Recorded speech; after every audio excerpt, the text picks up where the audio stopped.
இன்றைய முதல் வாசகமும் நற்செய்தி வாசகம் நமக்கு ஒரு புது படைப்பாக வாழ்வதற்கு, மாறுபட்ட வாழ்க்கை வாழ்வதற்கு அழைப்பு விடுக்கின்றது. புதிய எடுத்து வாசிங்கம்மா. முதலாவது நற்செய்தி, முதலாவது வாசகம் எடுங்க.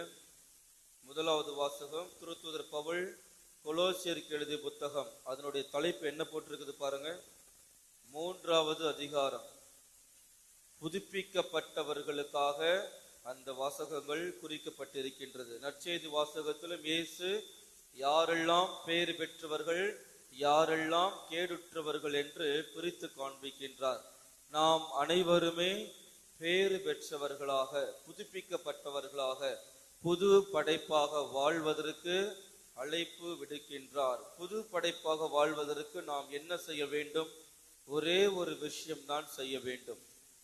என்ன செய்ய வேண்டும் என்று பார்க்கும் பொழுது, நாம் நம்மளுடைய எப்போதெல்லாம் ரொம்ப கம்ஃபர்டபுளா, ரொம்ப சொகுசா இருக்கிறோமோ அந்த சூழ்நிலையிலிருந்து உடைப்படுவதற்கு தயாராக வேண்டும். ஒரு பழமொழி இவ்வாறு சொல்வார்கள், சிலுவைகள் இல்லாமல் சிம்மாசனம் கிடையவே கிடையாது. நாம் புதுப்படைப்பாக பேறு பெற்றவர்களாக வாழ வேண்டும் என்றால் நம்மளுடைய கம்ஃபர்ட் ஜோன், அந்த ஜோன்ல இருந்து நம்ம என்ன பண்ணணும்? வெளியே வரணும். சொகுசான வாழ்க்கையிலிருந்து உடைப்படுவதற்கு நாம் வெளியே வர வேண்டும். கோதுமை மணி மண்ணில் விழுந்து மடிந்தால் மட்டும்தான் அது பயன் கொடுக்கும், இல்லை என்றால் அதனால் ஒரு பயனும் கிடையாது. அதே போலதான் நாம் நம்மளுடைய கம்ஃபர்டபுள் ஜோன்ல இருந்து வெளி வருவதற்கு தயாராக இருக்கின்றோமா?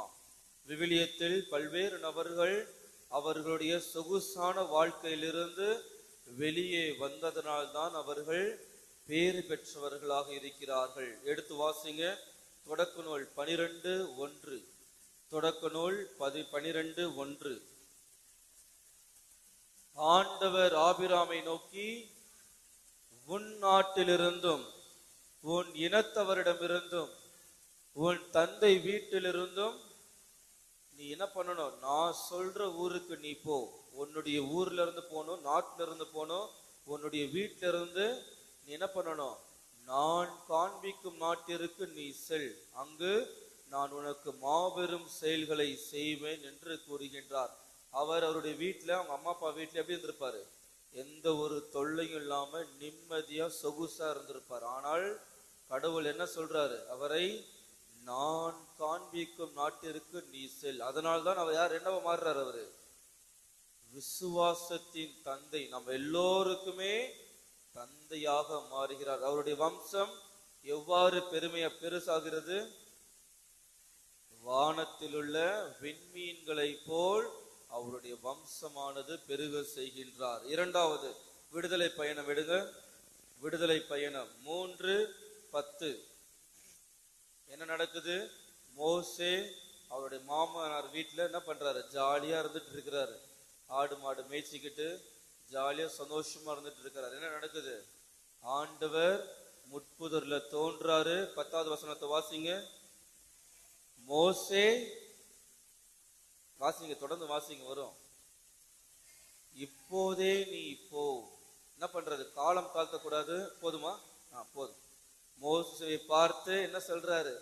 நீ இப்போவே கிளம்பி போ. இங்க நீ இருந்தது போதும். இப்பொழுதே நீ கிளம்பி போ.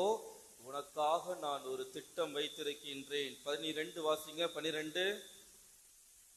அப்போது கடவுள், நான் உன்னோடு இருப்பேன். புரியுதா? நாம் எப்பொழுது உடைப்படுவதற்கு, எப்பொழுது சிலுவைகளை சுமப்பதற்கு தயாராக இருக்கின்றோமோ கடவுள் நம்மோடு இருக்கின்றார். இறைவாக்கினர் யோனா கேள்விப்பட்டிருக்கீங்களா? என்ன நடக்குது? அந்த கதை என்ன கதை? சொல்லுங்க பசிலியம்மா, சொல்லுங்க. என்னவா? அவர் என்ன பண்றாரு? கடவுள் அவரை அழைக்கின்றார். அவர் என்ன சொல்றாரு? எனக்கு இதுல சுத்தமா உடன்பாடே இல்லை, எனக்கு விருப்பமே இல்லை என்றார். ஆனால் ஆண்டவர் அவரை விட்டாரா? விடவே இல்லை. என்ன நடக்குது? கடல்ல இருந்து தூக்கி போடுறாங்க. இருந்தாலும் என்ன நடக்குது? கடவுள் அவரை என்ன பண்றாரு? அவருடைய பணிக்காக தேர்ந்தெடுக்கின்றார். கடல்ல 3 நாட்கள் ஒரு மீனுடைய வயிற்றுல இருக்கிறாரு. அதுக்கப்புறம் கடவுளுடைய பணியை செய்வதற்கு அவர் செல்கின்றார். இவ்வாறு யாரும் தங்களுடைய சொகுசான வாழ்க்கையிலிருந்து பேறு பெற்றவர்களாக வரவே இல்லை. அடுத்து வாசிங்க, ரூத் 1. ரூத் எடுங்க, பைபிளை புரட்டுங்க கொஞ்சம். ரூத் 1, ரூத் 1 6வது வசனத்தை வாசிங்க. என்ன நடக்குது? ரூத் கதை தெரியுமா? என்ன கதை சொல்லுங்கம்மா. தலையாட்டுறீங்க, சொல்லுங்க. எனக்கு தெரியல, நீங்களாவது எனக்கு சொல்லிக் கொடுங்க. சொல்லுங்கம்மா. ரூத்தோட கதை என்ன கதை? கணவர் இறந்து போய் விடுகிறார். மாமியார் என்ன சொல்றா? ஏம்மா நீயாவது போயிட்டு ஒரு நல்ல வாழ்க்கை அமைச்சிக்கோ, நான் போறேன்னு சொல்றாங்க. ஆனால் ரூத்து இல்லவே இல்லை. உங்களுடைய வீடு எதுவோ அதுதான் என்னுடைய வீடு, உங்களுடைய ஊர் எதுவோ அதுதான் என்னுடைய ஊரு, உங்களுடைய நாடு எதுவோ அதுதான் என்னுடைய நாடு என்று தன்னுடைய மாமியார் கூடவே செல்கிறார்கள். அதனால்தான் ரூத்து வேறு பெற்றவர்களாக இருக்கின்றாள். கடைசியாக அன்னை மரியாளுக்கு என்ன நடக்குது? லூக்கா 1:38. அன்னை மரியாளுக்கு கபிரியேல் தூதர் தோன்றி என்ன சொல்றாரு? அன்னை மரியே, நீ கடவுளால் தேர்ந்தெடுக்கப்பட்டிருக்கின்றாய். அதற்கு மரியாள் என்ன பதில் சொல்கிறார்கள்? நான் ஆண்டவரின் அடிமை. அன்னை மரியாளுக்கு எத்தனை வயசு? அப்போ 12, 13, 14, 15. என்னமா 15? 16. சரியா, தப்பா சொல்லிட்டு மன்னிச்சிருங்க. 16 வயசு ஆகுது. 16 வயசுல கல்யாணம் ஆகாம ஒரு பொண்ணு கர்ப்பமானா அந்த ஊர்ல என்ன பண்ணுவாங்க? வாமா அப்படி சுத்திக்கு இடுப்பு வச்சுப்பாங்களா? என்ன பண்ணுவாங்க? என்ன பனிஷ்மெண்ட்?